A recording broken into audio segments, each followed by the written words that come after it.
వారసత్వంగా వచ్చిన ఆస్తిలో తమ వాటా పంపకాలు చేయకుండా తాత్సారం చేస్తున్నాడని రంగారెడ్డి జిల్లా బీజేపీ అర్బన్ అధ్యక్షుడు సామ రంగారెడ్డిపై ఆయన సోదరుడి కుటుంబం ఆరోపణలు చేసింది. కుటుంబ సభ్యులకు న్యాయం చేయలేని వ్యక్తి సమాజానికి ఏ విధంగా న్యాయం చేస్తాడని వారు ప్రశ్నించారు. వనస్థలిపురంలోని నివాసంలో మీడియా సమావేశాన్ని ఏర్పాటు చేసి తమ ఆవేదనను వ్యక్తం చేశారు.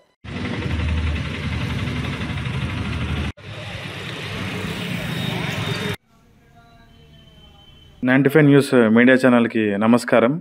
నా పేరు సామ మహేశ్వర్ రెడ్డి. నేను వనసలిపురంలో ఉన్న సంపూర్ణ theatre one of the partner. నేను మీ 95 న్యూస్ని అప్రోచ్ కావడానికి ముఖ్య కారణం ఏంటంటే, మీ అందరికీ తెలిసిన వ్యక్తే బీజేపీ అర్బన్ రంగారెడ్డి జిల్లా అధ్యక్షుడు సామ రంగారెడ్డి. ఈ థియేటర్లో one of the managing partner, అంటే మేనేజ్మెంట్ మొత్తం వ్యవహారాలు ఆయనే చూసుకుంటాడు. గత 10 సంవత్సరాల నుండి వరుసకి మాకు బాబాయ్ అవుతాడు. బాబాయ్ లెక్కలు ఈ బాబాయ్ అని చెప్పి 10 సంవత్సరాల నుంచి అడుగుతుంటే ఈ రోజు రేపు అని ముఖం చాటేస్తూ తిరుగుతుండు. ఎంతోమంది పెద్ద మనుషుల దగ్గరికి వెళ్ళినాం. ఎందుకంటే విత్ ఇన్ ద ఫ్యామిలీ మా పరువు ఎందుకు మేము తీసుకోవాలని చెప్పి, మనం అందరు పొలిటికల్గా ఉంది కదా, ఎందుకు ఇబ్బంది పెట్టడం ఎందుకని చెప్పి వీళ్ళ దగ్గరికి వెళ్ళి పిలిపిస్తున్న కూడా రావడం లేదు.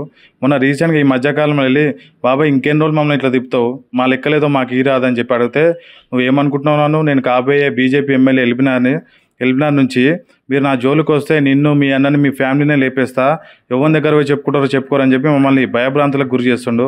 పోలీసు వాళ్ళ దగ్గరికి వెళ్ళినా కూడా వాళ్ళు ఎలాంటి చర్యలు తీసుకోవట్లేదు. ఎందుకంటే ఇది సివిల్ మ్యాటర్, మాకు ఇది వర్తించదు, మీరు వెళ్ళేమనంటే కోర్టు నుంచి చూసుకోండి వాళ్ళు చేతులు దులుపుకుంటారు. ఎందుకంటే ఆయనకి అంగుహారపట్టం ఉంది కదా, రాజకీయ నాయకుడు కాబట్టి. దయచేసి ఇలాంటి దుర్మార్గుల్ని, మా ఫ్యామిలీ మెంబర్స్ని ఇంత సతాయిస్తారు, పొద్దున ఇంకా ఎమ్మెల్యే ఏదో చేస్తా అంటుండు.